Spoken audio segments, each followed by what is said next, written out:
हर हर महादेव। आज मैं आप सभी को हरतालिका व्रत की कथा सुनाऊंगी। कथा सुनने का फल मिलता है। आप व्रत हों तब तो सुने ही, नहीं व्रत हैं तब भी सुने। हरतालिका व्रत कितना महान है, हम लोग इसके महत्व को भूल ही गए हैं। जो व्रत माता पार्वती ने किया वह व्रत लुप्त होता जा रहा है, क्योंकि आज सभी ने दिन भर कुछ न कुछ खाने की आदत बना ली है, इसीलिए व्रत कठिन लगता है। इस व्रत का वर्णन भगवान शंकर अपने श्रीमुख से स्वयं कर रहे हैं। कैलाश की पावन भूमि पर माँ शिव और पार्वती विराजमान हैं। वहाँ भगवान के गढ़, भगवान के दरबार की शोभा बढ़ा रहे हैं। गंधर्वगढ़, किन्नर और ऋषि भगवान की पावन महिमा का गान कर रहे हैं। इस शुभ अवसर पर माँ पार्वती दोनों हाथ जोड़कर भगवान शिव से बोली, हे भगवान, हमारा बड़ा सौभाग्य है जो हमने आप जैसे पति का वर्ण किया है। आप अंतर्यामी हैं। हे जगन्नाथ, हमें यह बताओ कि यह हमारे कौन से पुण्य का फल है। प्रभु, बताने की कृपा करें। भूत भावन भोलेनाथ कहने लगे, हे प्रिय, तुमने अति उत्तम पुण्य का संग्रह किया था जिससे तुमने मुझे प्राप्त किया है। जिस व्रत के प्रभाव से खुश होकर हमने तुम्हें अपनी अर्धांगिनी बनाया, वह गुप्त व्रत मैं तुम्हें सुनाता हूँ। जगत जननी माता पार्वती सर्वज्ञ हैं। वह हम सब के कल्याण के लिए, संसार के कल्याण के लिए भोले बाबा से उपाय पूछती हैं। भगवान कथा सुनाने लगे। यह व्रत भादो मास की तीज को किया जाता है। जैसे तारागणों में चंद्रमा, नवग्रहों में सूर्य, वर्णों में ब्राह्मण, देवताओं में गंगा, पुराणों में महाभारत, वेदों में सोम, इंद्रियों में मन, ऐसे ही यह व्रत सभी व्रतों में सर्वश्रेष्ठ है। हस्त नक्षत्र युक्त तीज बहुत ही पुण्यदायक होती है। ऐसा सुनकर पार्वती जी ने कहा, हे नाथ, मैंने कब और कैसे यह तीजा व्रत किया था, विस्तार से कहो। शंकर भगवान बोले, भाग्यवान उमा, भारतवर्ष के उत्तर में हिमालय पर्वत के राजा हिमांचल और उनकी रानी मैना के यहाँ तुम अवतरित हुई थी।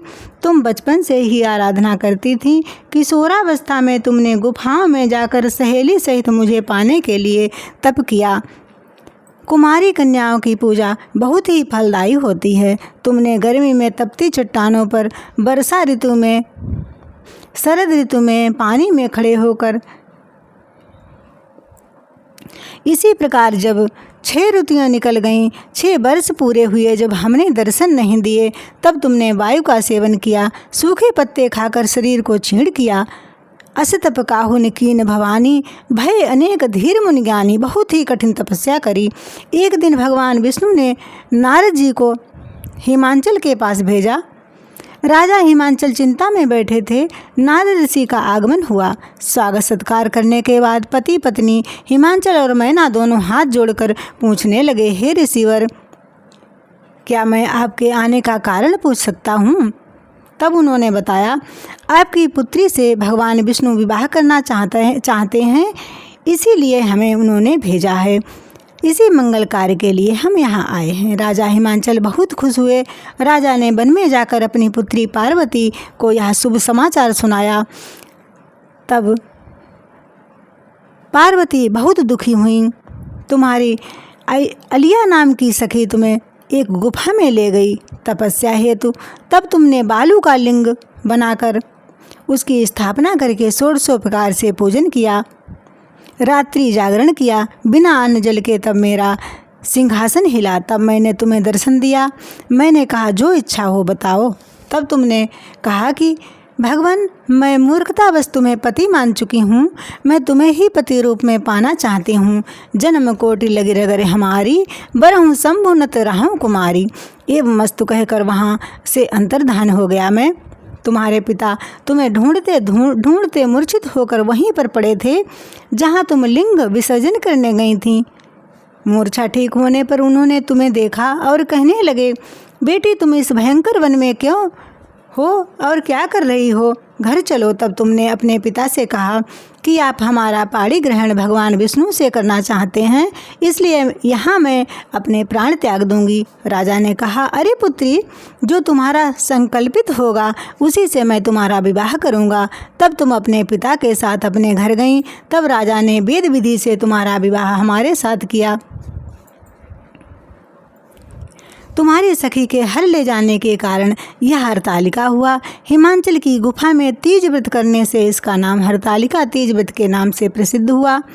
पार्वती माता ने कहा, अब इसका विधान और फल भी कृपा करके बताइए।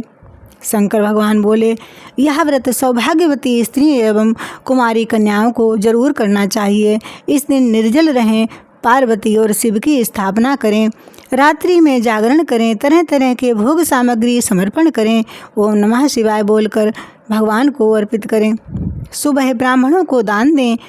दान श्रद्धायुक्त होना चाहिए। अपनी इच्छा को भगवान के सामने प्रेषित करें। क्षमा प्रार्थना करें। लिंग विसर्जन करें। पारण करें। हमारी यह कथा आपको कैसी लगी? अच्छी लगी हो तो कमेंट में हर हर महादेव ज़रूर लिखिए। यदि नहीं अच्छी लगी तो प्लीज़ अपना सुझाव दें।